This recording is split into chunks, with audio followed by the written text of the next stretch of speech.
నేడే రక్షణ దినం. విశ్వాసం ఎప్పుడు పనిచేస్తుంది? ఇప్పుడే. Today is the day of salvation. కానీ ఈ సృష్టిని చేస్తున్నప్పుడు దేవుడు కొన్ని ప్రణాళికలు పెట్టాడు, అవునా కదా? He has put some science. మొదటి రోజు పగలు, రాత్రి అయింది మొదటి రోజు. తర్వాత మళ్ళా రెండవ రోజు, తర్వాత 7వ రోజు. ఆయన కొన్ని పాటించాడు. సౌలు మధ్యలో పడిపోయినా కానీ ఎన్ని సంవత్సరాలు పరిపాలించాడు? 40. దావీదు పశ్చాత్తాపడి చక్కగా ఉన్న ఎన్ని సంవత్సరాలు పరిపాలించాడు?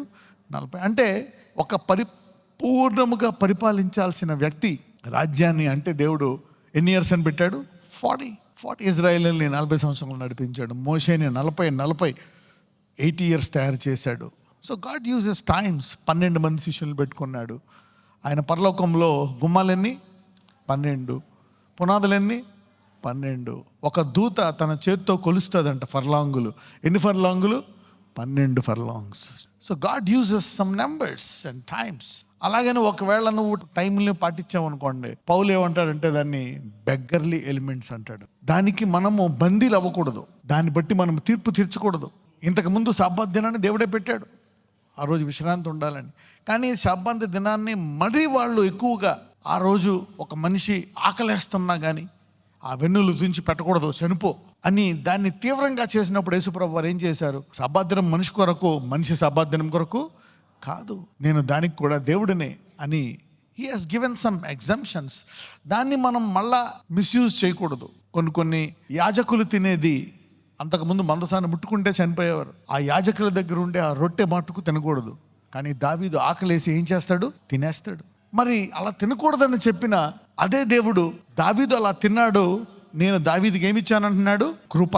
I have given David grace at that situation.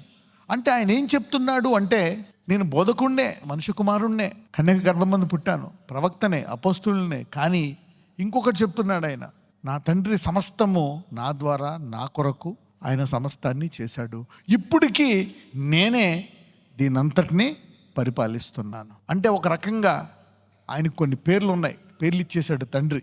మనకి సహోదరుడు, మనకి దేవుడు, ఇంకొకటి మనకి స్నేహితుడు, ఇంకొకటి మనకి తండ్రి.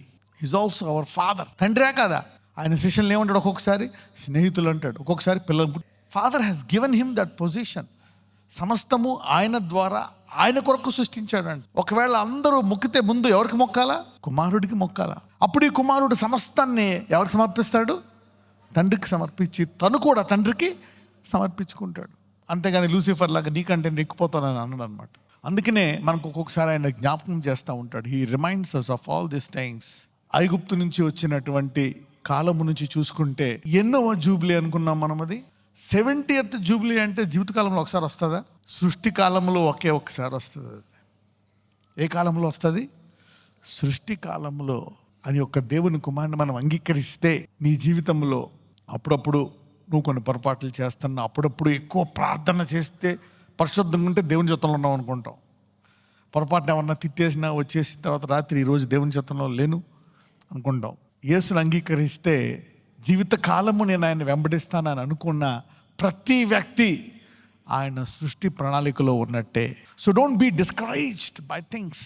నీకున్న డబ్బులు పోయినా, ఆరోగ్యం అటు ఇటు అవుతున్నా, ఏదన్నా ఇదైనా అదైనా, ఏం జరుగుతున్నా నీ విశ్వాసాన్ని మట్టుకు విడిచిపెట్టక ఆయన సృష్టి ప్రణాళికలో ఉన్నావు. ఆ సమయం వచ్చినప్పుడు మరి దేవుడు దాన్ని మారుస్తాడు. యు ఆర్ ఇన్ ద అందరూ చెప్పండి, నేను దేవుని యొక్క ప్రణాళికలో ఉన్నాను. We are in God's plan. ఒకసారి సైతాన్ అపో అంటాం కానీ అది గొంతుకు నొక్కేసి అలాగే నీ మీద ఉంటుంది కొంతకాలం, పగలు రాత్రి నిద్రలో. This is experience. ఇది ఒక అనుభవం. చాలామంది చెప్తూ ఉంటారు. ఎవరికైనా ఉందా అనుభవం? అవి ఎన్నున్నా నిన్నేమి చేయవు. The devil has no authority. ఎందుకంటే చట్టం ఉంటుంది. ఒకవేళ నువ్వు రూల్స్ వైలేట్ చేస్తేనే వస్తుంది. ఇప్పుడు దయ్యం కూడా ఏది పడితే అది చేయలేదు. ఒకప్పుడు యేసు ప్రభు వారు ఒక అతన్ని చూసి, నీలో ఎవరు నువ్వు, నీ పేరేంటంటే అతని పేరేమన్నాడు? సేన. కొంతమంది సేన అంటే ఎంత అని చెప్తారు? నెంబరు 2000. ఒక వ్యక్తిలో సేన ఉందంటే ఎన్ని మందిలో ఎన్ని దయ్యాలు ఉంటాయి? ఒక వ్యక్తి తప్పులు చెప్తుంటే అక్కడ పర్మిషన్ తీసుకొని వచ్చి ఆ ప్రవక్త నోట్లోకి వెళ్ళి అబద్ధం చెప్పించింది. అర్థమైంది. అది ఎవరినైనా ఏదైనా చెయ్యాలి, పేతురులో ఈ గర్వం ఉంది కాబట్టి అది తీయాలా.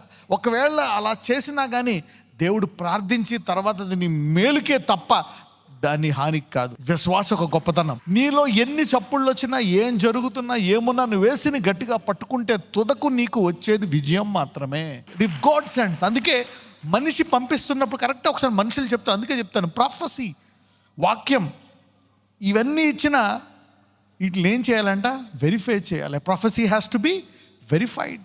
ఒక్కోసారి నీకు ఎవరైనా ప్రొఫెసర్ అంటే ఏదో ఎవరు వాళ్ళు, నీవు దేవుణ్ణి అడిగేది, ఆశపడేదే ఇస్తారు. దాన్ని నువ్వు మళ్ళీ కన్ఫర్మ్ చేసుకోవచ్చు. Every sign can be confirm. నా దేవుడి నుంచి వస్తుందా లేదా. ఉదాహరణకు అబ్రహాంకి ఒకసారి ఒక స్వరం వస్తుంది, సమస్తము విడిచిపెట్టి వెళ్ళిపోయాడు. ఒకసారి అబ్రహాంకి ఇంకొక స్వరం వినపడ్డది, అబ్రహామా ఎక్కడుండు, అక్కడే ఉండిపోయాడు. ఒకసారి అబ్రహాంకి ఇంకొక స్వరం వచ్చింది, ఇష్మాయేల్ని విడిచిపెట్టేసాయి, ఆమె తల్లిని. విడిచిపెట్టాడా లేదా? విడిచిపెట్టేశాడు. నీ పిల్లోడిని ఇస్తాను. ఒకసారి అబ్రహాంకి ఇంకొక స్వరం వినపడ్డది, నేను నిన్ను కాపాడుతాను, నిన్ను ఆశీర్వదిస్తాను, అనేక జలములకు తండ్రిగా చేస్తాను, అలా అన్నీ వచ్చింది. అదే అబ్రహాంకి ఇంకొక స్వరం వినపడ్డది, నీ ఏకైక కుమారుణ్ణి తీసుకెళ్ళి నాకు బలి. దొంగిలించడానికి వస్తాడు. కానీ ఇక్కడ తన కుమారుణ్ణి ఏం చేయమని వినపడ్డది స్వరం? ప్రొఫెసీ పాజిటివ్ నెగిటివ్ ఉండదు. ప్రొఫెసీ is a ప్రొఫెసీ. Should be careful with that. దాన్ని మీరు ప్రార్థించి దేవుణ్ణి అడిగి మీరు తెలుసుకోవాలా. లేకపోతే కొన్ని సూచనలు అడగాల. ప్రభు నాతో మాట్లాడు, నీకు శాంతి ఇస్తాడు. నువ్వు బైబిల్ చదువుతున్నా, వేరే వాళ్ళతో మాట్లాడుతున్నా, వాక్యం ఇస్తున్నా, దేవుడు ఏదో ఒక రీతిగా నీతో మాట్లాడి నిన్ను బలపరుస్తాడు తప్ప నువ్వు దాని విషయమై భయపడాల్సిన పని లేదు. Let the prophecy be negative. రానియండి. నెగిటివ్ ప్రాఫెసీ అయితే ఏమైంది? యెషయా వచ్చి చెప్పాడు, నువ్వు త్వరగా చనిపోతావు, నీళ్ళు చక్కబెట్టుకో అని. మరణ పడక మీద ఉన్నాడు. అదే హెజ్కియా పక్కకి తిరిగి కన్నీరు కార్చాడు. గుమ్మం దాటే లోపు వెళ్ళు, నా కుమారుడికి 15 లక్షలు చేయన్నాడు. A prophecy can be reversed. 100 negative ప్రాఫెసీలు రానియండి, 100 పాజిటివ్ వాటిగా మార్చుకోవచ్చు. God is a God. అది ఇచ్చింది ఆయనే. He's a merciful God. అందుకే తెలియాలి, is a glorious God. Prosperity for a prosperous spiritual life అంటే నీ యొక్క ధనానికి ఒక పర్పస్ ఉండాలా. ఏం పర్పస్ ఉండాలా నీ ధనానికి? నేను ఆశీర్వదించబడితే నేను నా ఆత్మీయ జీవితంలో ఇంకా ఆశీర్వదించబడి, if I prosper my spiritual life should prosper. అందరూ చెప్పండి, నా ఆశీర్వాదము నా ఆత్మ ఇంకా ఆశీర్వదించబడడానికి. అందుకే 3వ యోహానులో అంటాడు, ప్రియుడా నీ ఆత్మ వర్ధిల్లుచుల్ల కొలది అన్ని విషయాల్లో. నీ ఆత్మ వర్ధిల్లకుండా నీకు గనక ధనం వస్తే అది మూర్ఖత్వానికి దారితీస్తుంది, మరణానికి దారితీస్తుంది. అది లూసిఫర్తో పాటు నరకమునికి పోవడానికి దారితీస్తుంది. లూసిఫర్తో పాటు వెళ్ళే వాళ్ళని ఏమంటారో తెలుసా? Son of perdition. దానివల్ల మంచి ఉంది, చెడు ఉంది. అందుకే దాన్ని ఎలా వాడాలనేటువంటిది దేవుడి దగ్గర నుంచి నేర్చుకోవాలా. The spirit of mammon dangerous. It's the root of all evil and it is also a blessing. అవునా కదా? సమస్త పాపానికి అదే మూలము.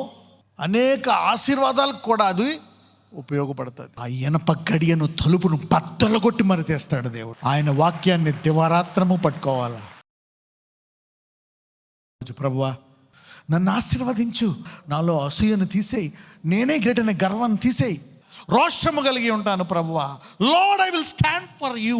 తన సొంత కుమారుని ఇచ్చిన దేవుడు దీన్ని ఆశీర్వదిస్తాడు ఈరోజు. అయ్యా నేను సంతోషముతో ఆనందముతో నా శరీరేచ్ఛలను నా పాపేచ్ఛలను నలగొట్టుకొని నేను సేవ చేస్తాను నాయన.